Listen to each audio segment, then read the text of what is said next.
নমস্কাৰ শ্ৰদ্ধাৰ ছাৰ-বাইদেউসকল আপোনালোক সকলোকে মই মোৰ ইউটিউব চেনেল নলিনী কান্ত ডেকালৈ স্বাগতম জনাইছোঁ। ছাৰ-বাইদেউসকল 13, 14 আৰু 15 তাৰিখে বিদ্যালয়সমূহত জাতীয় পতাকা উত্তোলন কৰাক লৈ আপোনালোকৰ মাজত যথেষ্ট প্ৰশ্নৰ উদয় হৈ আছে আৰু আপোনালোকে বিভিন্ন ধৰণৰ প্ৰশ্ন সুধি আছে।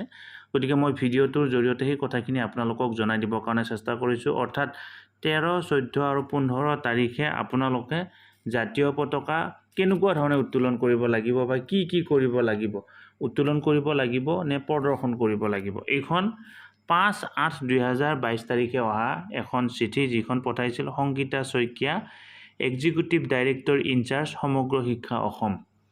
আৰু এই চিঠিখনত সেই কথাটো বিতংভাৱে কোৱা হৈছে। ইতিমধ্যে নিশ্চয় এইখন আপোনালোকে পাইছে, তথাপিও আপোনালোকে ক্লিয়াৰ ক'ৰবাত হয়তো হ'ব পৰা নাই, কাৰণ ইতিমধ্যে নিউজে পেপাৰে 3 দিনে উত্তোলন এনেকুৱা ধৰণৰ কথাটো আপোনালোকে যিহেতু পাই আছিল, আপোনালোকে ক্লিয়াৰ হোৱা নাই। গতিকে ভিডিঅ'টো যদি সেইখিনি এতিয়া আপোনালোকক ক্লিয়াৰ কৰি দিবৰ কাৰণে চেষ্টা কৰিম। এতিয়া চাওক, এই পেৰেগ্ৰাফটো চালে আপোনালোকে গম পাব। With reference to the subject cited above, it may be noted that Har Ghar Tiranga is a campaign to mark this momentous occasion. You are requested to direct all school to actively participate in campaign where everyone is encouraged to host / display the flag in their home from 13 to 15 August 2022. এই পেৰেগ্ৰাফটোত ঘৰৰ কথা কোৱা হৈছে। ঘৰত 13 পৰা 15 লৈকে প্ৰদৰ্শনো কৰিব পাৰে বা উত্তোলনো কৰিব পাৰে। এইখিনিলৈকে ঠিকে আছে, আপোনালোকে বুজি পায়। তাৰপিছত প্ৰয়োগটো চাওক। It may be noted that a detail day wise schedule activities is enclosed for kind information. আৰু ইয়াতে কি কৰা হৈছে, প্ৰত্যেক দিনে কি কৰিব লাগিব তাক লৈ সেই কথাখিনি কোৱা হৈছে, যে কি মানে শিডিউল দিয়া হৈছে, ক'ত দিনে কি কৰিব লাগিব। আৰু ইতিমধ্যে এই কথাখিনি আপোনালোকে গম পাইছে, আৰু যদি গম পোৱা নাই এই ভিডিঅ'টো চাব, এই ভিডিঅ'টোত গম পাব।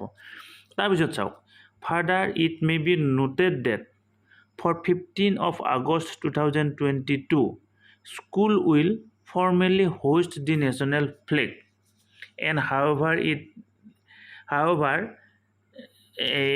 and lower it down at 5:30 p.m. কি কৰা গৈছে, further it may be noted that for 15 August 2022, school will formally host the national flag and lower it down and at 5:30 p.m. 15 August তাৰিখে, মন কৰিব আপোনালোকে, 15 আগষ্ট তাৰিখে বিদ্যালয়সমূহে ফৰ্মেলি জাতীয় পতাকাখন উত্তোলন কৰিব লাগিব। আৰু 5:30 বজাৰ আগতে পতাকাখন কি কৰিব লাগিব, নুমাব লাগিব। 15 আগষ্ট তাৰিখে ফৰ্মেলি উঠাব লাগিব, ফৰ্মেলি নুমাব লাগিব। তাৰপিছত চাওক, and on 13th 14th August 2022, school will display the Indian flag at school. 13 আৰু 14 তাৰিখে কি কৰিব, বিদ্যালয়ত ডিছপ্লে কৰিব। এতিয়া আপোনালোক ক্লিয়াৰ হ'ল।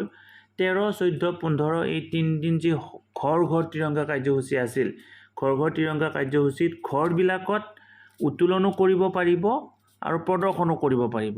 কিন্তু বিদ্যালয়ত কি কৰিব লাগিব, বিদ্যালয়ত অকল 15 আগষ্ট তাৰিখেহে পতাকা উত্তোলন কৰিব লাগিব। তাৰ পৰিৱৰ্তে 13 আৰু 14 আগষ্ট তাৰিখে অকল বিদ্যালয়বিলাকত জাতীয় পতাকাখন ডিছপ্লে কৰিব লাগিব। গতিকে ছাৰ বাইদেউসকল, ভিডিঅ'টো যদি কথাখিনি ক'লোঁ, নিশ্চয় আপোনালোকে এতিয়া ক্লিয়াৰ হৈছে যে কি 13, 14, 15 তাৰিখে বিদ্যালয়ত জাতীয় পতাকাখন কেনেকুৱা ধৰণে উত্তোলন কৰিব লাগিব বা কেনেকুৱা ধৰণে ডিছপ্লে কৰিব লাগিব। ভিডিঅ'টো ইমানতে সামৰিছোঁ। ধন্যবাদ।